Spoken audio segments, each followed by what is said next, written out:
Candyman, Candyman, Candyman, Candyman, Candyman.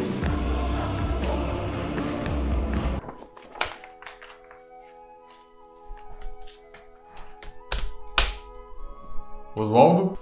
Oi, senhor Presas. O que é essa coisa que tá no meu lugar? Isso daí, eu invoquei o Candyman mais cedo e foi isso daí que apareceu. Acho que não teve cachê o suficiente pra eles enviarem o Tony Todd pra cá. E foi o que deu pra fazer. Quem? D-Man.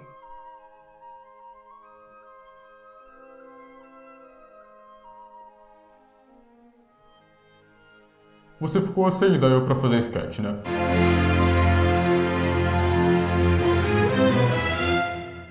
Candyman! Candyman é uma franquia curta, ou melhor, é uma trilogia de filmes de terror dos anos 90, que podem ser considerados filmes de terror sobrenatural, que são sobre essa lenda urbana do cara assassino com a mão de gancho e as abelhas. Acho que os filmes não chegam a ser um slasher, mas com certeza tem alguns elementos desse subgênero também. Principalmente as continuações, que vieram um pouco misturadas ali nessa leva do slasher adolescente, anos 90. Só que na real eles têm mais gore e nudez do que essa leva toda, então eles realmente são uma coisa bem particular que veio ali nessa década. A origem do Candyman, eu acho que ela já é bem conhecida para os fãs de terror. Ele veio de um conto do escritor Clive Barker, o famoso criador e diretor de Hellraiser. Em 1984 e 85, ele publicou uma série de livros de contos conhecidos como os Livros de Sangue. Em um desses volumes tinha o conto The Forbidden, ou O Proibido, que era sobre uma mulher escrevendo uma tese sobre grafite urbano e encontrando evidências da existência dessa lenda urbana conhecida como o Candyman. Esse conto aparentemente ficou enterrado ali nos livros de sangue até o diretor e roteirista Bernard Rose um dia esbarrar com o Clive Barker e falar: "Brother, posso dirigir um filme desse conto?" E o Clive Barker respondeu: "Toma esse troço aí." O conto original se passava em Liverpool, e vindo do Clive Barker eu tô surpreso que o conto não é sobre os Cenobitos.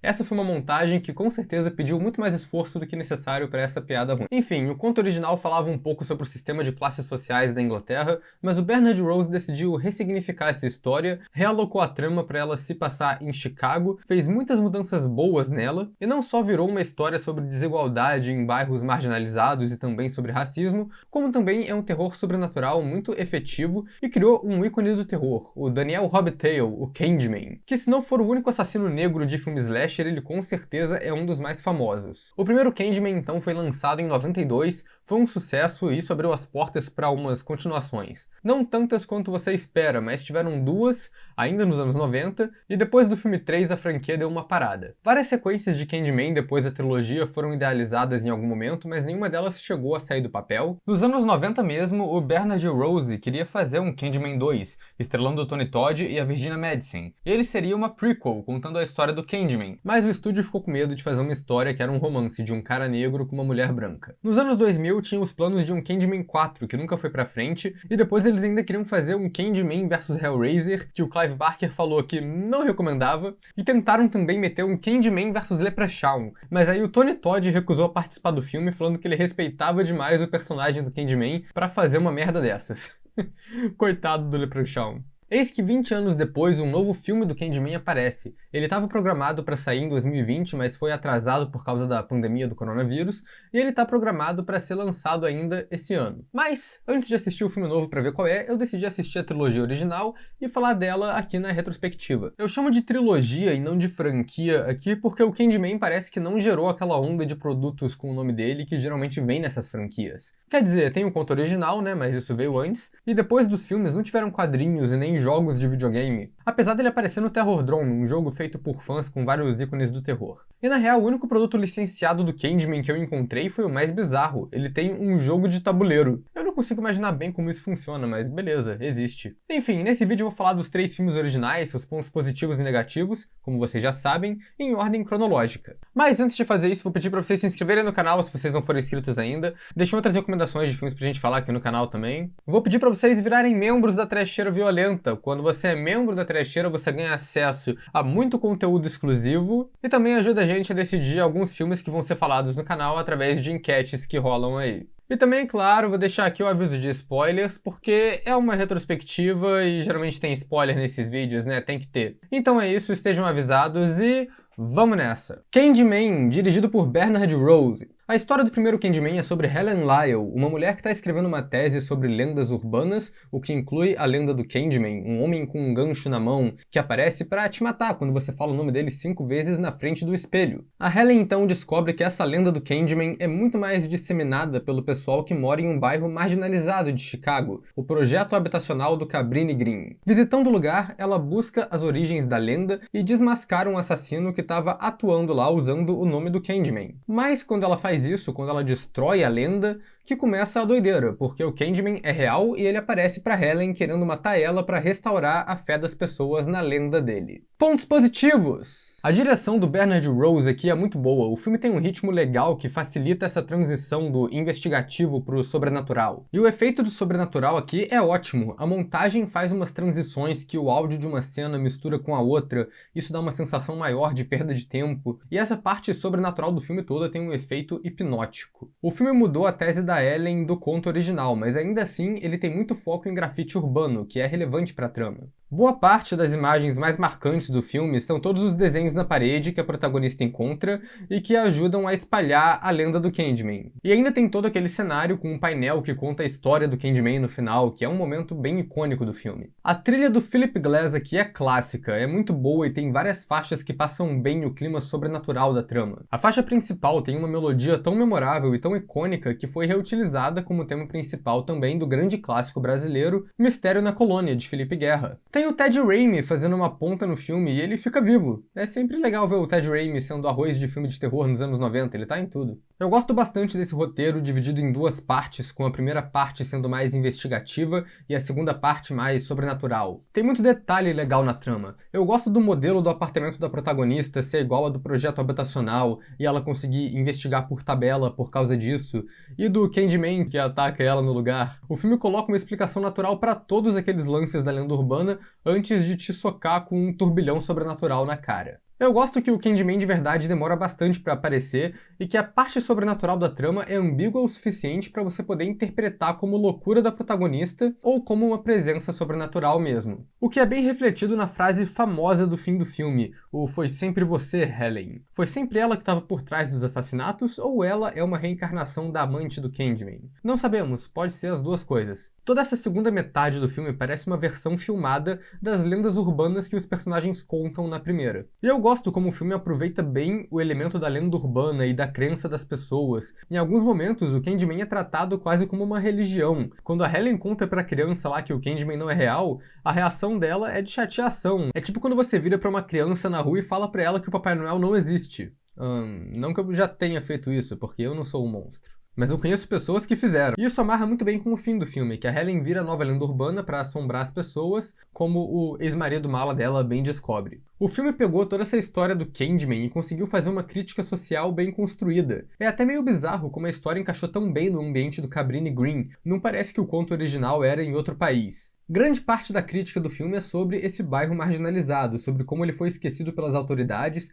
e como os crimes que acontecem lá são corriqueiros e passam despercebidos. E acho que também tem uma pontada até na comunidade acadêmica. A protagonista só descobre o Cabrini Green por acaso, porque a pesquisa inicial dela de lenda urbana era só com os estudantes contando fofoca. Não fosse pela faxineira comentando sobre o trabalho dela, ela teria perdido um ponto importantíssimo da lenda do Candyman e toda a ramificação dessa pesquisa que ela faz no Cabrini Green. Candyman não é um filme de efeitos, eu acho que ele é mais um filme de atmosfera, mas ele tem efeitos de gore e são efeitos muito bons. Tipo o gancho na mão do Candyman, ou todas as mortes que ele faz, e as maquiagens de queimadura, e o corpo dele cheio de abelha, é tudo muito bom. Toda a cena das abelhas é sensacional, é um negócio muito tenso. Eu acho que foi uma ótima sacada associar a figura do Candyman a abelhas e ao mel, porque isso faz sentido e dá uma personalidade única pro personagem. Abelhas. Eu lembro de alguém me falando que eu ia ver abelhas em algum momento esse ano. O Candyman e o Tony Todd são os maiores pontos positivos aqui. O Tony Todd tá perfeito no papel, parece que o Candyman foi um vilão de terror que foi feito para ser interpretado por ele, e a história do Candyman é bem única. É um homem negro, filho de escravos libertos, que se apaixonou por uma mulher branca e foi assassinado pela família dela. É uma história forte e trágica para a origem desse personagem. E a presença dele no filme é muito boa. Até o jeito que as falas dele são mixadas no áudio, tudo dá uma sensação surreal pro Candyman e cria essa atmosfera ótima. Pontos negativos. O filme é sobre susto no espelho, né? Então é de se esperar que vão ter algumas variações do susto mais óbvio do terror aqui. Eu adoro que no começo do filme o marido bosta tá dando uma aula conveniente sobre lendas urbanas pra explicar pra gente o que são essas lendas. Parece uma cena de Community, sabe? Que alguém entrou na eletiva sobre lenda urbana porque isso é uma matéria fácil de passar. A atriz que faz a amante do marido bosta também é muito ruim. É a famosa não sei se tá rindo ou se tá chorando.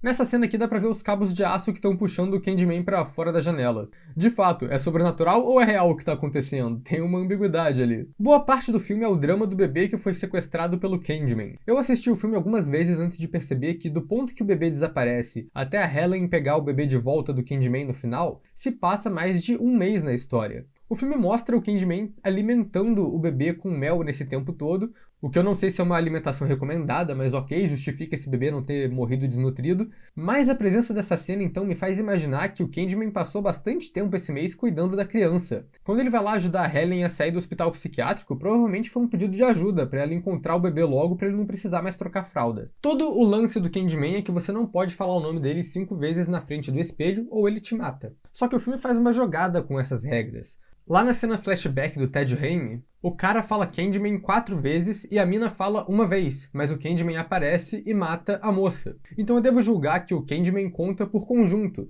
As pessoas podem falar separadas desde que seja 5 vezes. Quem falou a última que se fudeu. Mas aí mais tarde no filme, a Helen e a amiga dela falam juntas na frente do espelho, a Helen fala 5 vezes, a amiga dela não. Então o Candyman na real nessa cena devia ter contado 9 vezes que falaram o nome dele. Então vai ver, é por isso que ele não apareceu nessa cena. 9 vezes não vale pra invocar o cara. Ele só aparece quando falam múltiplos de 5. Eu adoro quando o psiquiatra vai mostrar pra Helen o tempo que ela ficou internada, e aí ele tem a necessidade de mostrar o vídeo dela gritando sozinha em 4 TVs diferentes. Isso é mesmo necessário? 4 TVs simultâneas? Me parece meio redundante. Parece que o cara tá gritando: amiga, tu tá tão errada que eu vou te mostrar como tu tá errada 4 vezes ao mesmo tempo. Enfim, não tem como. Candyman é muito bem feito e é um clássico do terror. Candyman Farewell to the Flesh, que no Brasil veio com o nome super criativo de Candyman 2, A Vingança, dirigido por Bill Condon. Candyman 2 é sobre a família Tarrant. O pai morreu investigando o Candyman, o irmão tá preso por ser acusado de matar a galera que o Candyman matou, e a irmã invocou o Candyman pelo espelho. E agora o Candyman quer matar a protagonista, mas na real a protagonista descobre uma parada mais chocante ainda. Ela é a descendente do Candyman. Enfim, pra ela derrotar o Candyman ela precisa quebrar um espelho mágico ou qualquer coisa dessas. Acho que eles só esqueceram de mencionar isso no primeiro filme, né? Pontos positivos. Eu gosto que logo de cara o filme já cria uma conexão com o primeiro com o personagem do Purcell. Ele é um dos acadêmicos mala que serve de professor enredo no primeiro filme, e a função dele aqui é mais ou menos a mesma. Ele é o senhor roteiro, que aparece no começo da trama e explica tudo o que aconteceu no filme anterior, dando uma palestra pra vender livro, que eu acho que é um jeito bom de fazer diálogo expositivo. Mas o personagem é meio mala, né? Então eles se livram dele bem rápido também. O roteiro desse filme pegou o elemento do espelho do primeiro filme e transformou o filme todo nisso. Eu acho que não é a vibe do primeiro filme, mas pelo menos é uma trama diferente que dá um objetivo pro personagem. E eles usam qualquer coisa com reflexo aqui pra servir de espelho pra chamar o Candyman. Acho criativo e acho que foi usado com moderação. Se o filme todo fosse só a gente invocando o Candyman de jeito estúpido, ia acabar virando uma caricatura meio feia. Eu gosto dos flashbacks que contam a história do Candyman, e eu fiquei surpreso quando eu assisti e descobri que não era um filme de história de origem. Só depois que eu fui descobrir que o Bernard Rose realmente tentou fazer um, mas não deixaram. E de novo, o Tony Todd tá excelente aqui como Candyman, e o personagem continua sendo bom. Essa é uma continuação que acrescenta na mitologia do personagem sem ficar muito forçado. Acho que o melhor é que ele ganha um nome agora, ele é mais humanizado. Ele é o Daniel Robitaille. Acho que de toda a franquia, esse é o filme que mais me deu a sensação de que o Candyman tava certo o tempo todo. No fim das contas, ele é o vilão do filme, mas ele é um personagem que dá pra simpatizar muito mais do que qualquer um outro dessa trama. Esse filme tem uma fotografia legal e tem um trabalho de design bom. Ele cria alguns elementos visuais de terror interessantes, tipo o altar do Candyman e todo o cenário no final do filme. O Candyman, com o passar da trilogia, foi perdendo bastante da parte mais ambígua e virando um slasher mais direto. O segundo filme, então, ele é bem mais gore que o primeiro. Tem efeitos mais grotescos, cenas de morte mais filme slasher, usando ganchos e abelhas, e umas cenas de body horror. A cena das abelhas saindo da cara cortada do Candyman é ótima. Pontos negativos. Eu acho a trama desse filme bem desinteressante. Todo o lance do cara chato, irmão da protagonista que tá na cadeia, é filler. E isso envolvido numa trama policial que é muito ruim e que estrela um detetive que parece o David Boreanaz com desconto do Hellraiser 5. Ou seja, ele é o David Boreanaz com desconto, com desconto. E o lance da maldição da família da protagonista, porque eles são descendentes do Candyman, também não cola muito. Eles escolheram uma família toda que é loura de olho azul pra ser descendente do Tony Todd, e isso é meio tosco. Assim, não sou especialista em genética, mas isso tecnicamente não tá errado, tem uma probabilidade genética disso acontecer, até porque a parceira do Candyman era uma mulher branca de olho azul, então isso é possível. Mas depois do filme original ter toda aquela crítica social, só me parece bem canastrão eles meterem essa família padrão americana aqui. E é aquilo, né? Eu duvido que os produtores tenham pensado em genética quando eles escolheram essa personagem. Provavelmente foi só alguém que falou, mete uma lourinha aí no filme. Claro que tem uns efeitos digitais anos 90 aqui que são tenebrosos também. Tipo essas abelhas de filme do sci-fi que não envelheceram nada bem. Esse filme vira meio que uma caricatura do Candyman, porque ele perde a parte mais atmosférica e ambígua do primeiro filme. Eles jogaram tudo isso fora pra focar só na lenda urbana e no Candyman matando quem fala o nome dele no espelho. No primeiro filme, ele não faz isso. A maioria das mortes nem é de gente que fala o nome dele. E quando a protagonista fala, não é uma sentença de morte imediata, igual é na continuação. E tem esse lance de que eles prenderam a alma do Candyman no espelho porque mostraram um espelho pra ele quando ele morria, e eu acho que isso talvez seja explicar demais o que não precisa. E muita coisa desse filme parece só um repetimento dos elementos do primeiro, mas sem o contexto todo do Cabrini Green. Nesse filme parece tudo jogado, aí colocam umas cenas de casa abandonada com as paredes cheias de grafite urbano, só porque isso era um elemento do primeiro filme. O primeiro filme faz todo esse lance de que a Helen era a reencarnação da mulher da lenda do Candyman, o objetivo dele, e nesse filme eles só colocaram outra mulher mesmo. Helen quem?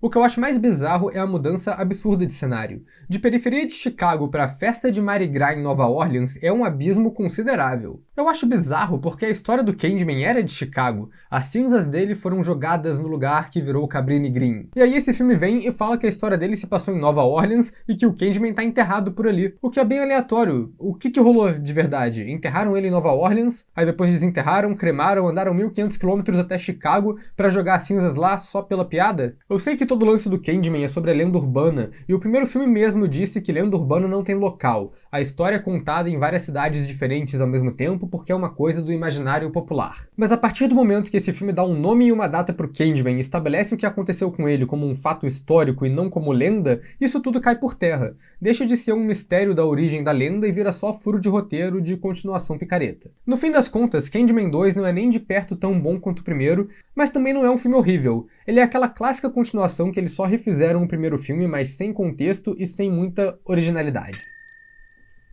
Candyman 3, Dia dos Mortos, dirigido por Turi Meyer.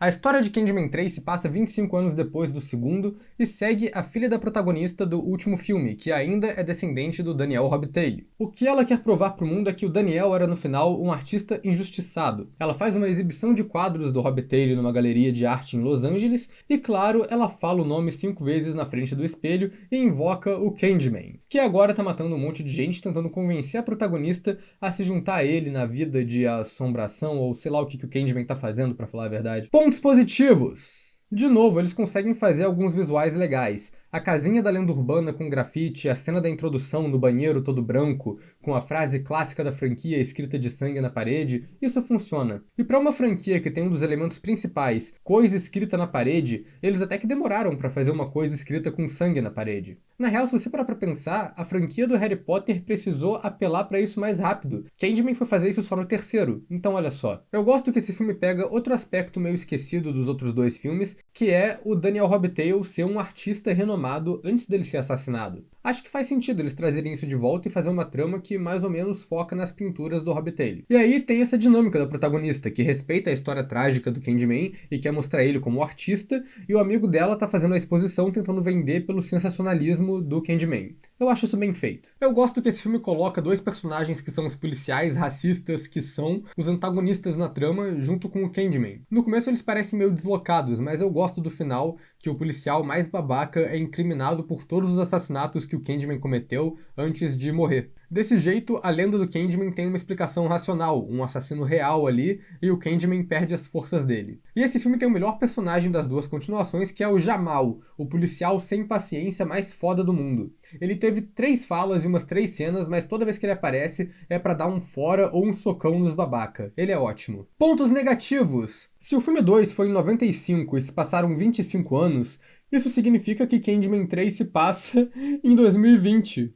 Oh não! Eu acho que dá pra dizer que eles erraram um pouco a mão em como seria 2020 de fato, né? Eles mudaram o lugar de novo, agora não é mais Chicago nem Nova Orleans, agora a gente tá em Los Angeles. Por que Los Angeles? Porque é mais fácil gravar a continuação na mesma cidade da produtora, né, provavelmente. E agora não é mais o Mardi Gras, agora é festa do El Dia de los Muertos. Por que que eles decidiram associar a figura do Candyman a festas aleatórias? Ainda bem que não continuaram com a franquia, senão ia ser Candyman no 4 de julho, Candyman no Ano Novo, Candyman lá no Festival de Parintins. Eu acho que uma lenda urbana funciona quando ela é difundida e quando é uma coisa meio misteriosa e mal explicada. No primeiro filme era uma parada tão obscura que a Helen, escrevendo uma tese sobre lenda urbana, quase não descobre sobre ela. Mas nas continuações todo mundo sabe quem é Candyman, todo mundo conhece exatamente a história dele. Isso não tira um pouco do mito da coisa, todo mundo saber dessa explicação? Isso não devia estragar a lenda urbana? Esse filme contradiz diretamente os flashbacks do filme anterior, fazendo uma morte completamente nova e diferente pro Candyman. E de novo, é aquilo do pode ser uma lenda urbana, mas quando os dois filmes estão apresentando isso pra gente como um evento que aconteceu de fato, não funciona. Nesse filme, a fraqueza nova do Candyman é destruir a arte dele, os quadros que ele pintou. Isso foi tirado do nada e eles nem se dão ao trabalho de explicar por que todo aquele rolê do espelho do segundo filme não funcionou. Os efeitos práticos dá pra você ver a borda das aplicações de maquiagem e dá pra ver que o braço do gancho do Candyman é muito maior que o outro braço, porque o Tony Todd tem que conseguir segurar o gancho na mão dele ali. E aí você tem as abelhas de computação gráfica nível Birdemic e umas lentes Clera meio porca. Todo o visual do filme é meio cagado, parece um filme do Candyman produzido pela After Dark. Eu odeio esse clichê dos latinos místicos, sobrenaturais, porque isso é muito feito pro americano médio ficar com medo de cultura latina.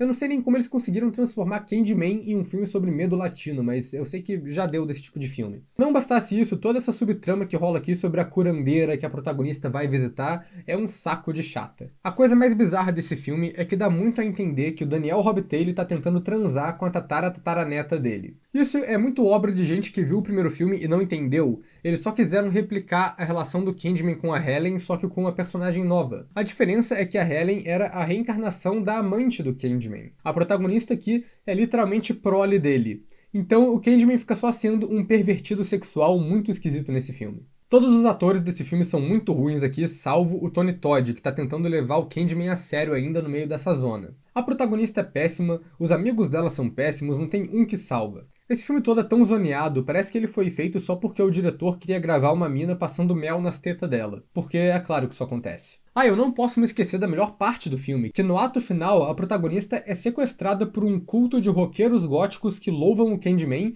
e ficam repetindo frases aleatórias do primeiro filme. Isso é tão vergonhoso, porque as frases que eles falam não são nem as que estão escritas nas paredes, as que são difundidas. São frases que o Candyman fala na narração que abre o filme. Então não tem como esses personagens saberem que essas frases estão associadas ao Candyman, ao menos que eles tenham arranjado um jeito de quebrar a quarta barreira e assistido o filme original de 1992. A melhor coisa que o Candyman faz no filme é aparecer pra aniquilar essa galera chata toda, e toda essa trama do culto, que é bem estúpida, me lembra a trama de Hellraiser 7. Enfim, Candyman 3 foi um filme bem zoneado, que não faz sentido nenhum, e que matou a franquia por 20 anos. É uma trecheira. E essa foi a trilogia original do Candyman. É meio redundante repetir aqui que só o primeiro vale a pena, mas é a real, né? Só o primeiro vale a pena mesmo. No máximo dá pra ver o segundo, mas é um filme bem desnecessário. O filme novo vai sair em breve e eu não sei muita coisa sobre ele, mas sei que o protagonista vai ser o bebê do primeiro filme e que o Tony Todd ainda vai ter alguma participação como o Candyman ali. Então ele me parece que vai ser um belo soft reboot. Uma continuação que também é um remake do original. E eu não me oponho a isso, eu acho que pode ser um filme muito bom e que tem um time competente fazendo. Enfim, não tem muito mais o que falar aqui, acho que em questão de franquias, Candyman não chega a níveis abissais de lixo de outras franquias, então pelo menos tem isso também. E eu queria dizer que eu falei a palavra Candyman 115 vezes nesse vídeo, ou pelo menos nesse roteiro até agora, talvez tenha sido mais, talvez tenha sido menos, então eu vou falar Candyman mais algumas vezes só pra não ficar num múltiplo de 5 e o Candyman não aparecer pra me pegar. Então é isso pessoal, até a próxima.